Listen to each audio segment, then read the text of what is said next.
आप सब। मैं आपकी एसएसटी की फैकल्टी और आपने मेरे साथ 13 चैप्टर पढ़ लिए हैं और हमने बहुत सारी चीजों के बारे में समझा है। आज हम बात करेंगे चैप्टर 14 के बारे में, which is about our sky. बच्चों, आपको पता है हमारे आकाश में कितनी सारी चीजें हैं? क्या आप कभी रात को मून को देखते हैं स्टार्स के साथ टिमटिमाते हुए? तो देखते रहिए, क्योंकि उन्हें देख के बहुत ज्यादा शांति मिलती है। आज हम उन सब के बारे में समझेंगे कि हमारे स्काई के अंदर क्या कौन कौन सी चीजें हैं और वो कैसी हैं। ठीक है बच्चों, चलिए शुरू करते हैं। हम इस चैप्टर के अंदर आइडेंटिफाई करेंगे डिफरेंट एलिमेंट्स ऑफ स्काई। जैसे कि मैंने आपको बताया, एलिमेंट्स ऑफ स्काई मतलब सन, मून, स्टार्स एंड क्लाउड्स। हम इन सब के बारे में जानेंगे, थोड़ी थोड़ी जानकारी लेंगे कि सन कैसे कितना छोटा दिखता है हमें, मून के कौन कौन से टाइप्स होते हैं, कौन सा फुल मून होता है और कौन सा न्यू मून होता है। हम स्टार्स के बारे में भी जानेंगे और क्लाउड्स के बारे में भी जानेंगे। Also we will understand the importance of sun for life and earth, कि हमारे लिए सूरज इतना ज्यादा इंपॉर्टेंट क्यों है। इसके अलावा we will also develop curiosity and our observation skills about the sky and weather. हम डेवलप करेंगे अपने अंदर क्यूरियोसिटी और अपनी एनालिटिकल स्किल, ऑब्जर्वेशन स्किल, जिससे हम स्काई और वेदर के बारे में जानने के लिए उत्सुक हो जाएं। चलिए शुरू करें बच्चों। उससे पहले हम देखते हैं चैप्टर हाईलाइट। इस चैप्टर में हम पढ़ेंगे सन के बारे में, मून के बारे में, स्टार्स के बारे में और क्लाउड्स के बारे में। बच्चों, जो स्काई हमें नजर आता है वो आपने देखा होगा ब्लू कलर का होता है, जिसके अंदर आपके सन, मून और स्टार्स भी आते हैं। सबसे पहले हम बात कर लेते हैं आपके सन की, सूरज की। ध्यान से देखिए इस पिक्चर को, इसमें आपको सूरज उगता हुआ नजर आ रहा है। बच्चों, क्या आपको इसके बारे में कुछ जानकारी है? नहीं तो कोई बात नहीं, हम इस चैप्टर में समझेंगे। हम दिन के समय में सूरज को देखते हैं। सूरज मॉर्निंग में निकलता है। दिन जब सूरज निकलता है ईस्ट के अंदर, तभी उसके सनराइज के साथ ही दिन की शुरुआत होती है। ठीक है बच्चों, सूरज जो है वो हमें हीट और लाइट प्रोवाइड करता है और ये इतना छोटा इसलिए नजर आता है क्योंकि ये हमसे बहुत दूर है। It is far away from us. ये हम सूरज जो है वो बहुत बड़े आकार का है। It is very big but it seems smaller because it is very far from us. So बच्चों, you should always keep in mind that sun is a very big object, but it seems very small because it is very far from us. And you know, when the sun sets in the evening, mostly in the west, when the sun sets in the evening in the west, तब रात हो जाती है। जब सूरज ढल जाता है तब रात हो जाती है और मून के आने का समय हो जाता है। चलिए हम मून के बारे में भी कुछ समझते हैं। इस पिक्चर को ध्यान से देखिए, इसके अंदर आपको रात का नजारा नजर आ रहा है, जिसके अंदर एक फुल मून है, ठीक है, और बहुत सारे स्टार्स के साथ। चलिए समझते हैं हम मून के बारे में कुछ बातें। आपको पता है ना, मून जो है, जो चांद है, वो सिर्फ रात को निकलता है और ये सन की तरह ये भी राउंड होता है, पर ये ठंडक देता है। इससे हमें हीट नहीं मिलती, इससे हमें ठंडक मिलती है।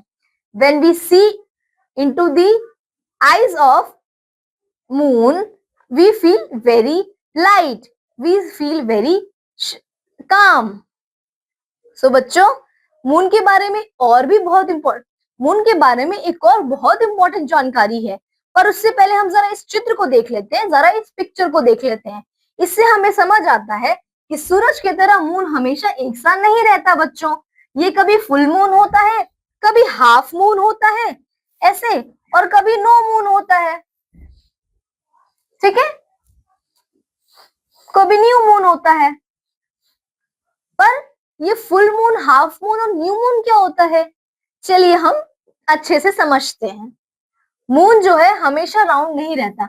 आपने देखा होगा जब भी हम चांद को देखते हैं तो वो पूरे महीने एक जैसा नहीं रहता। कभी वो फुल सर्कल में होता है, कभी हाफ नजर आता है और कभी नजर ही नहीं आता। तो जब जब मून जो है वो हाफ सर्कल में नजर आए तो उसे हम हाफ मून कहते हैं, और जब वो फुल फुल मून नजर आए तो हम उसे फुल मून कहते हैं, और जब वो बिल्कुल नजर ना आए तो हम उसे न्यू मून कहते हैं। ठीक है। पर जब मून जो है वो फर्स्ट शेप लेना शुरू करता है तब हम उसे क्रेसेंट कहते हैं। तो बच्चों, समझा हमने कि मून जो है वो डिफरेंट शेप में होने लग जाता है। वो एक सर्कल कंप्लीट करता है, पहले क्रेसेंट से शुरू होकर half moon then full moon होता है। ठीक है। तो ऐसे मून जो है एक सर्कल कंप्लीट करता है, तब जाके वो पूरा कंप्लीट होता है, तब जाके हमें एक राउंड मून नजर आता है। तो मून जो है अपने शेप्स बदलता रहता है। ये हमने जाना इस चैप्टर में। इसके अलावा आपने स्टार्स को भी टिमटिमाते देखा होगा। आपको पता है ये स्टार्स जो हैं वो बहुत बड़े बड़े होते हैं। They are very big but yet again they seems very smaller, very tiny particles because they are very far from us. ये हमसे बहुत ही कोसों दूर हैं, इसीलिए ये हमें इतने छोटे नजर आते हैं।